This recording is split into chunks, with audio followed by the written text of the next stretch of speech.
So with Breakout concluding, I thought it would be interesting to dive into the loadouts and team compositions of some of the top players in the game at the moment to see what they can teach us about the loadouts in a competitive environment and how they utilize some of these gadgets and specs. Before we get into this breakdown, there are some rules of the tourney, which was no glitch trap and no double specialization. I will say, even after this tournament, pro scrims and pugs, I've seen teams use the same loadouts or very similar compositions even without this rule set in play. So I'm confident in saying that these are some of the best choices regardless of rule set. Glitch trap does seem a little bit more useful, but the double spec doesn't really seem to come into play. I also want to stress this before getting into it. First of all, I know pro is sort of a loose term, but that is just the terminology that we're using for now. And also these stats are a competitive tournament with some of the best players. I understand your experience in Power Shift, World Tour, Terminal Attack, or even Ranked are going to drastically differ from this. These are the top players competing for money, so when they really need to lock in, play as a coordinated team, they end up utilizing the best weapons and specs that they can in order to succeed. The experience here is going to be much different than the regular experience of the game, so don't stress too much if your playstyle or your loadouts don't match these quote-unquote pros, or if you are frustrated because you die to that one light weapon over and over and think it's overpowered. This tournament doesn't reflect the everyday experience of the finals, so I don't want this to invalidate any of your opinions. Anyways, let's get into the world of the finals esports and break down some of the metas found within it. So from the top 14 teams that all made it into the group stage of the World Championships, there technically were 16 teams, but unfortunately one team fully did not show up and one team was missing a player, so they essentially were disqualified.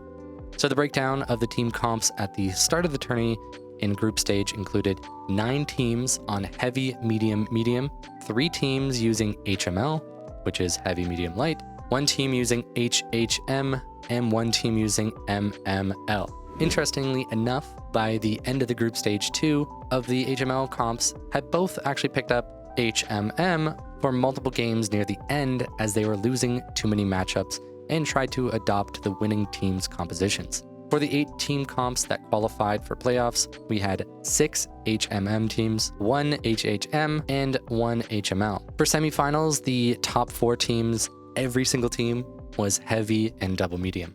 So based on the pros, we can see that medium is extremely versatile and is extremely strong this season. Heavy is still very valuable for our teams, and lights just simply are not strong enough to compete at the top. However, there were obviously a few that did manage to make it quite far, so maybe as time goes on, with some buffs and nerfs, we might see a little bit more light in pro play. Now let's get into the specializations used by the top 8 teams. For heavy, we had 8 out of the 8 teams had used winch on their heavy. Interestingly enough, the teams with 2 heavy used charge and slam for 1 heavy, and either mesh or winch for the other. We also saw 1 mesh pick from Gremlin on Las Vegas versus Burt's, which they actually won that round. The intention was to actually counter the winch by meshing right after being pulled, which actually ended up in a stalemate where both teams did not use their spec much at all. From these stats, it's pretty clear that winch is currently the best spec in the competitive scene for heavy. When it comes to medium, we saw 8 heal beams and 6 DMAT players. It seems when you are playing any composition in competitive, it's very important to have at least 1 healer. Since we bring a second medium quite often, the dematerializer can be really crucial for stalling point and kiting, which plays hand in hand. The dematerializer can drop cash outs to prevent steals, and when you're kiting, you basically are running from the enemy team that is chasing you.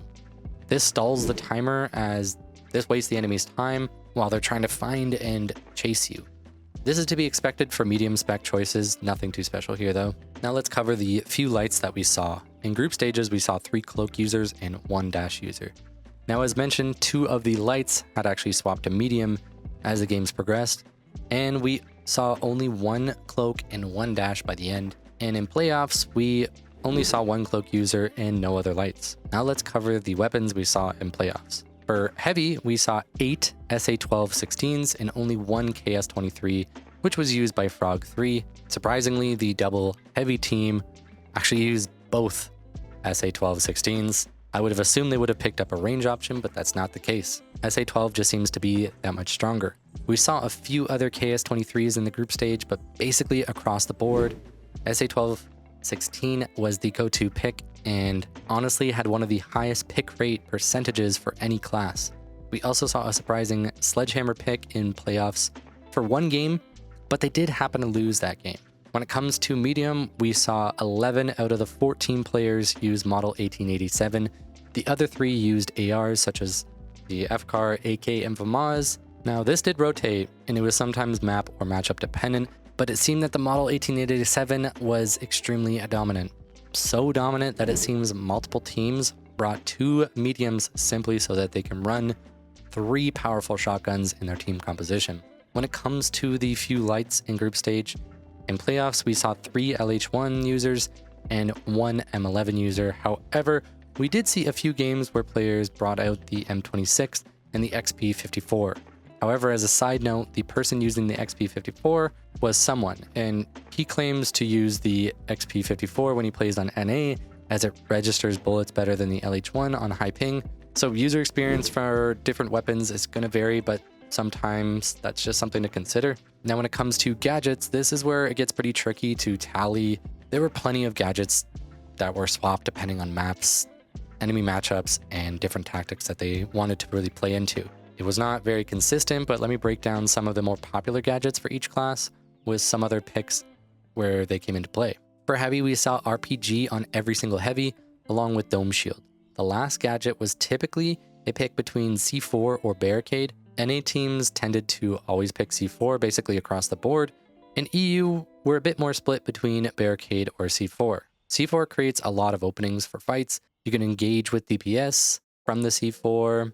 When you're kiting, you can place a C4 and then shoot it with an RPG to turn a fight around, and most importantly, you can play for drop. Being able to detonate a C4 from wherever you want in order to drop the cash out and potentially deal a lot of damage for enemies near the point is extremely valuable for stalling, and the Barricade just allowed the heavy to survive a little bit longer, which typically meant that the mediums could dish out a little bit more damage. And the main reason is, as the heavy, you really do want to take a lot of the focus. You want to be the front line.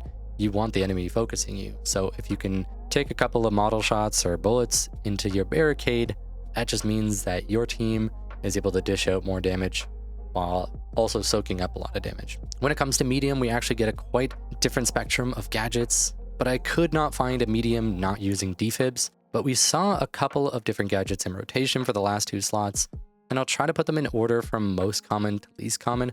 Unfortunately, it is hard to get an exact breakdown, as watching the games, we don't always spectate every player in every game, so this is a bit more generalized. So for the top teams outside of defib was jump pad.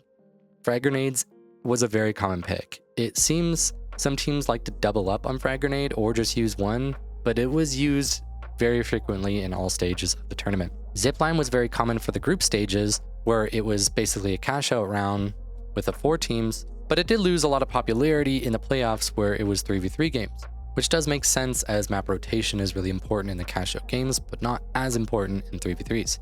The APS turret saw some good use, more specifically in the 3v3 rounds. Now the tactic was basically to place the APS under a cash out and then demount the cash out onto the APS.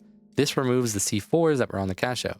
Similarly, you can winch a cash out into an APS to do the same thing. This also was used to counter a lot of the grenade spams that we saw, and grenades were almost always thrown just before a fight or at the very start, so if you could place an APS in a good spot, you could soak up all of that potential damage you might be taking.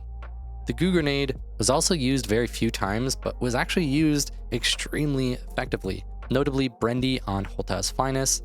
He was able to stop chases during kites, creating barriers in order to steal, and in general being able to disengage from fights if it wasn't looking good for them, quickly reset, and then turn the fight around. Since most teams ran 2 mediums, we definitely saw a lot of the teams trying to balance out their choices in gadgets in order to cover a variety of scenarios before going into the game, which is why outside of stuff like jump pad, defib, and frag grenades, we didn't see a lot of doubled up on any of the other gadgets. When it comes to light, we saw a few choices depending on the player, but everything seemed to get swapped around.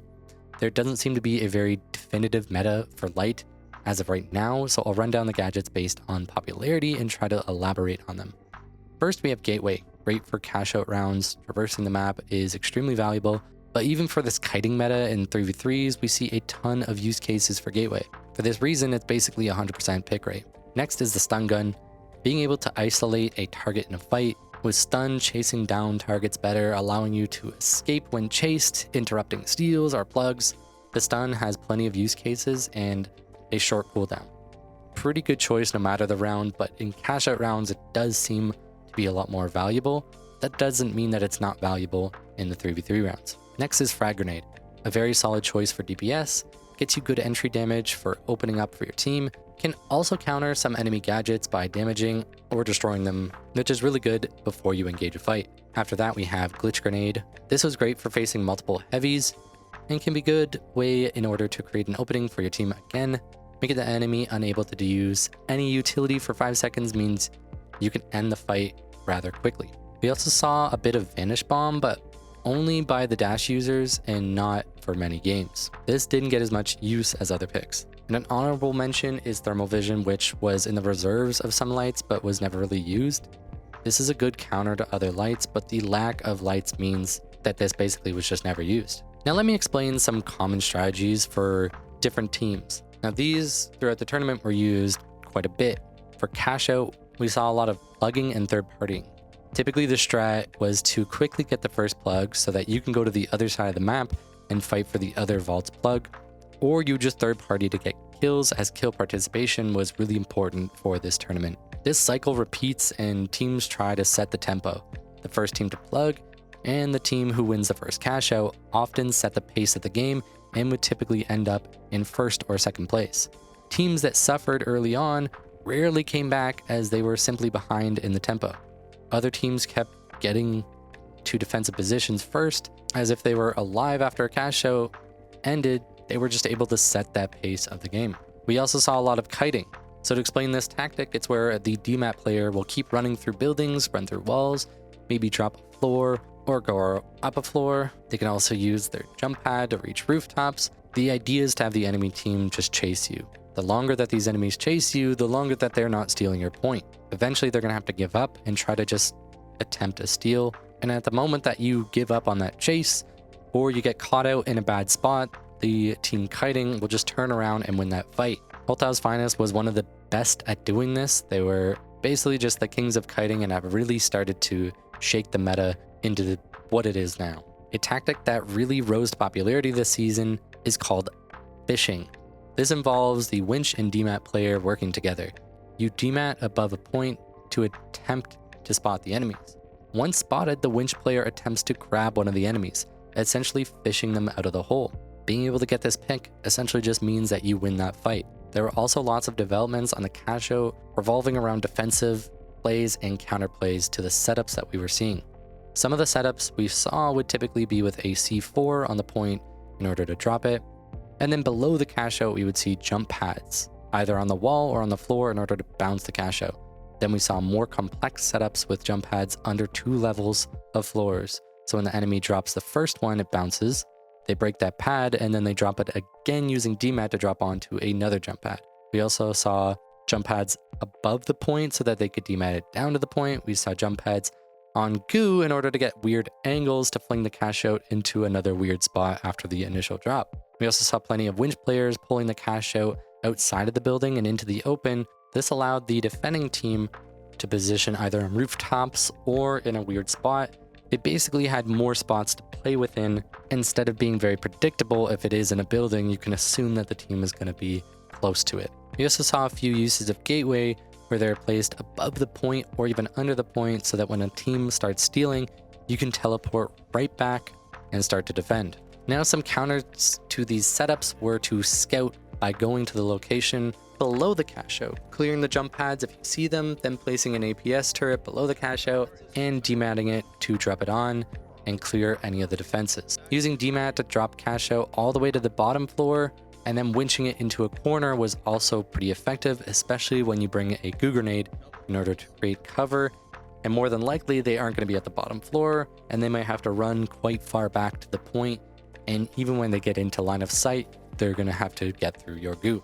The main takeaway was that there was much more emphasis from teams trying to clear out defenses and scout and figure out where the enemies were before attempting a steal. The good teams made sure to get intel before jumping the gun, and the bad teams very often just went straight to the point and got caught while trying to steal, as the defending team was just ready for them. It's very interesting to watch this tourney and see strategies develop and change as the weeks went on. The meta strategies had to adapt to counter picks, and some teams found strategies so solid that nobody could counter it by the end. Or teams tried to copy other strategies, but just had little practice on it and it just didn't hold up. I'm excited to watch more of the finals competitive, and I look forward to the future of the game's competitive scene. Subscribe as Season 5 is approaching and you don't want to miss all the guides and content coming next season. I'm really interested to see where the meta goes in the next season. Thank you to all my members. Comment below what your thoughts are on the pro scene of the finals. Find your teammates, lock in, and I'll see you in the finals.